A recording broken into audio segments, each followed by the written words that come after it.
He says 3 days later, we met at her place after kissing and making out. I did not again make love to her, even though we were completely naked, because I was turned off by the smell. So this is what he did. He said, I subtly told her why I did not follow through because I just wanted her to sort it out, but she got defensive. Ooh. So how do you present this to her? Here's what you don't do, because I've seen so many videos about this on YouTube where I think the men get it wrong, right? And this is what most of the advice you're going to get is, right? You're going to see stuff like this. Well, you need to like sit her down and say, hey, so, I just want to bring something to your attention. Like, I don't want to hurt your feelings. And I really care about you. And I think you're so pretty and you're so great. But I just know that, sometimes there's a little scent down there. Maybe, we could just like they tell guys to really ease into it, or to say things like, hey, why don't we take a shower? And why don't we wash up and blah, blah, blah. No, you know what I say? I do this. I pull it down and say, whoa, shower time. Go take a shower and come back. That's how I tell them. Now, the initial reaction might be, what, me? What? Oh my God, like, how could you? And my response is, babe, real talk. Like, I want to do some stuff, but like, it's got to be fresh down there to do it. And hey, don't take offense to it, because if my stuff will smell down there, if I just came from like a ball game and my stuff's like sweat like a rag doll, if you told me to take a shower, I totally would. So let's go get into the shower, come back, and we can get this thing popping, because babe, I'm about to rock your freaking world. Now, I've said it in a way that's jovial, that's a little bit fun, but more importantly, it's showing her that this isn't a big deal. Sometimes we smell down there. Sometimes I smell down there, but that isn't, and that's totally fine. But if you want me to go down there to show you a really, really good time, then do the best you can to make sure that area is clean.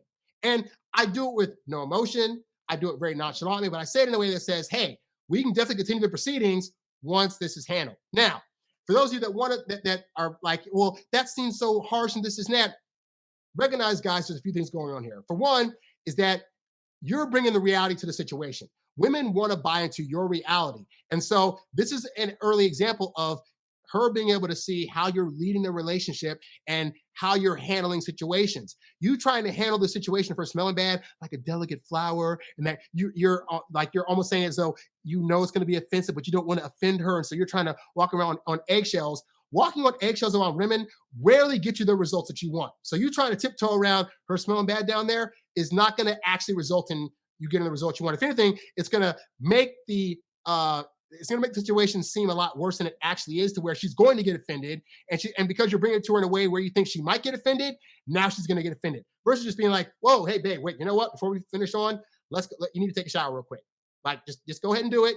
I'll be sitting here waiting. I'll be thinking about you, but because I want to have the fresh version of you versus the not fresh version. All right. Here's the other thing too, right? And this is what guys don't take into consideration, because we don't have these parts, right?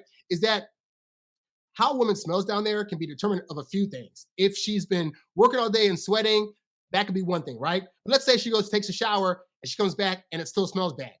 That could actually indicate other things that are going on with her that she wasn't aware of. It could be a yeast infection. It could be an STD. It could be a wide variety of other things. And imagine if you hadn't called her out on it, or imagine if you hadn't pointed out to her that the smell was different than normal. Because you could have a woman say you hooked up with like 2 or 3 times and it smelled fine, and then that 4th time it suddenly smells weird. And then she goes and showers because you called her out on it and it still smells weird. Now she knows that something is seriously wrong. She can get it checked, and she might have actually avoided a major disaster, all because you as the guy were willing to call her out and say, hey, babe, you need to check yourself down there. So recognize that you don't have to think that you're necessarily offending a woman. Sometimes it can really be a life-saving thing that you're doing by telling her that she smells down there. But the point is, regardless of whether it smells because of some cataclysmic thing that she's not aware is going on, or because it's just been a long work day and she forgot to wash down there, the point is that you do not need to show fear in telling her that her stuff stinks. Because again, you can point out to her, if you had some smelly stuff down there, you would totally understand if she don't want to handle you down there until you took a shower. This episode is brought to you by the Introvert Dating Success Membership Academy, opening on November 1st. Join the waitlist and get your free PDF, The Girlfriend Roadmap Checklist, at introvertdatingsuccess.com. Thanks for listening to the Introvert Dating Success Podcast. Visit us at introvertdatingsuccess.com for more great tips on attracting women using your natural introvert charm. Oh, yeah.